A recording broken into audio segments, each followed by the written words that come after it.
भाई मेरे श्याम लगो। द्रविड़ देश में भक्ति उत्पन्न हुई।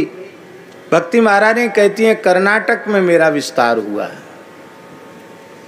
वृद्धिं कर्नाटके गता, क्वचिन क्वचिन महाराष्ट्र, कहीं कहीं महाराष्ट्र में भी मेरा विस्तार हुआ। लेकिन जैसे ही मैं गुजरात प्रदेश में आई कि गुर्जरे जीर्णतांगता, गुजरात में आते ही मैं बूढ़ी हो गई। वहां से जैसे तैसे भागकर आई तो वृंदावन आई। वृंदावन की भूमि का स्पर्श करते ही मैं युवती हो गई। किंतु मेरे ये दोनों पुत्र ज्ञान वैराग्य, ये वृद्ध और जर्जर तो पहले ही थे, पर वृंदावन में आने के बाद तो इनके जीवन की आशा ही समाप्त हो गई। ये तो एकदम कटे हुए वृक्षों की भांति, शुष्क काष्ठ की भांति ये पड़े हुए हैं, अचेतन जैसे हो रहे हैं। कोई माता युवती हो और उसकी संतति वृद्ध हो तो यह लोक विरुद्ध है। दूसरी बात यह है, माता का सुख दुख अपना नहीं होता है। माता संतान के सुख से सुखी होती है और माता संतान के दुख से दुखी होती है। मैं भले ही युवती हो चुकी हूँ, किंतु मेरे पुत्र ज्ञान वैराग्य दुर्बल हैं, क्षीण काय हैं, अंतिम श्वास गिन रहे हैं। इसलिए मैं वृंदावन में भी सुख का अनुभव नहीं कर पा रही हूँ। और ये जो देवियाँ हैं ना सेवा में, ये सामान्य देवियाँ नहीं हैं। गंगा, यमुना, सरस्वती, नर्मदा, सरयू आदि आदि पवित्र नदियाँ ये मूर्तिमती होकर हमारी सेवा कर रही है।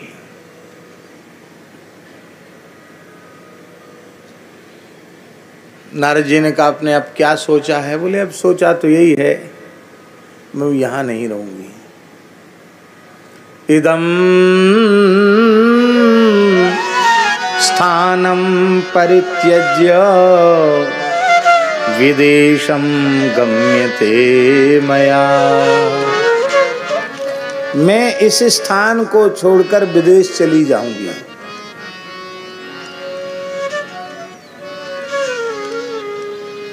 विदेशम गम्यते मया।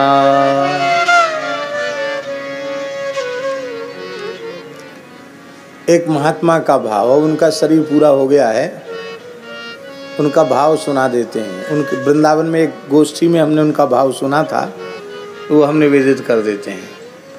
वो कह रहे थे कि सत्पुरुषों के मुंह से कभी कुछ भी निकल जाए वो पूरा हो ही जाता है। उस समय तो नारद जी से कह दिया कि विदेशम गम्यते मया, नारद जी ने नहीं जाने दिया।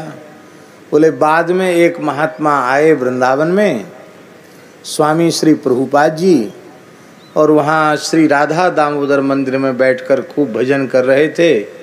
तो भक्ति महारानी ने कहा कि भाई हमने कहा है एक बार विदेशम गम्यते मया, तो चलो हम घूमिया में।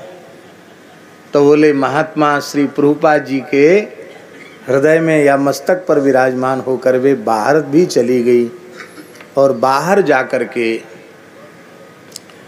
बाहर के अनेक जो लोग हैं, जहाँ उन लोगों का वहीं जन्म हुआ था, वहीं के धर्म और संस्कृति में वे पले पुसे थे, ऐसे लोगों को भी श्री स्वामी प्रभुपाद जी ने इतने अच्छे संस्कार प्रदान किए कि आपको सुनकर आश्चर्य होगा। हम कोई प्रचार करने नहीं बैठे यहाँ बैठकर, पर आपको सुनकर आश्चर्य होगा। यहाँ के वैष्णव कई बार प्याज लहसुन भी नहीं छोड़ पाते। वैष्णव हो जाते हैं लेकिन प्याज लहसुन भी खान पान के रूप में नहीं छोड़ पाते हैं। पर प्रभुपाद जी ने ऐसे संस्कार दिए, राधा वल्लभ लाल जी, कि उनके जो पक्के अनुयायी हैं वे चाय कॉफ़ी भी छूते नहीं हैं। प्याज लहसुन तो बहुत दूर की है। और हमने ऐसा सुना है कि जो लोग बाहर जाते हैं उनको यदि कहीं पवित्र भोजन मिलेगा सात्विक, तो उन देशों में अन्यत्र कोई यदि परिचित नहीं है तो कहीं सात्विक भोजन की व्यवस्था नहीं है। केवल वहाँ जो प्रभुपाद जी की संस्थाएं हैं वहीं मंदिरों में कुछ आपको सात्विक प्रसाद मिल सकता है। तो आज उनके मस्तक पर ऊर्ध्वपुंड्र देखकर, गले में तुलसी देख करके, हाथ में जपमाला देखकर, जप करते हुए देखकर, धामवास करते हुए देखकर, वृंदावन की परिक्रमा करते हुए देखकर लगता है कि एक महात्मा ने निश्चित ही भगवान की कृपा से बहुत बड़ा कार्य किया।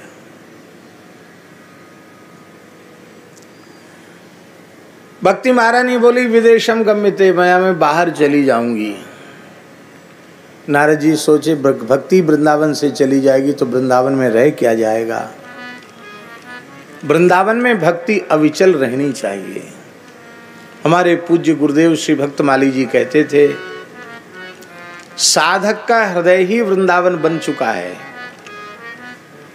किंतु उसके हृदय रूपी वृंदावन के यदि ज्ञान वैराग्य जर्जर हैं, दुर्बल हैं, दुखी हैं, क्लांत हैं, तो उस हृदय में भक्ति महारानी अधिक काल तक नहीं रहेगी, उस हृदय को छोड़कर चली जाएगी।